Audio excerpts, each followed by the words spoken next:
This is going to be super uncomfortable and vulnerable, but here we go.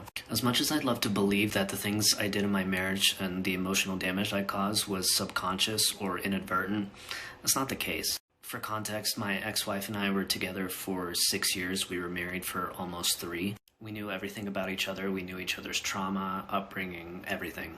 One of the things that was really triggering for my ex-wife because of her upbringing was not being taken seriously or having her feelings invalidated. And instead of being a conscientious partner and adjusting my behavior to make sure that I don't harm her any further, I willfully exploited that knowledge. Instead of making her feel heard or seen, I would exploit that trauma and I would make her feel stupid about the most irrelevant things.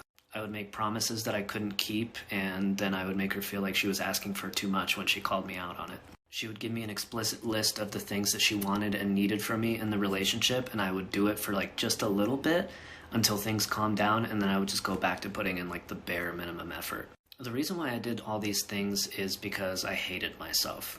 I had all sorts of childhood and relational trauma that I was completely in denial about and didn't think that I needed to process. I would drink and I would smoke weed to just push down all of these uncomfortable sensations and feelings that I didn't have the tools to manage or deal with. I had all of these ideas about what a man should be or what a husband should be, and I never felt like I was enough, and that insecurity drove me into gaslighting my ex-wife and emotionally manipulating her, constantly invalidating her and weaponizing my sadness, deflecting all of her arguments, all of this stuff so that she never felt like an equal. And everything that I did, all of that stuff that I did was to take away her power and to be in control. And the reason why I did that is because I knew that I wasn't good enough for her. I knew that she was too good for me and that I would never be a good enough partner. So instead of actually putting in work that I didn't believe that I had the capacity to do, I would just tear her down instead.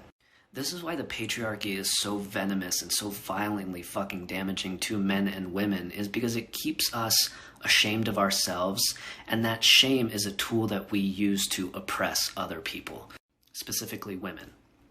It forces us to tear other people down to feel in control, and it tricks us into thinking that that's what love is supposed to look like. But it's not. That's not love.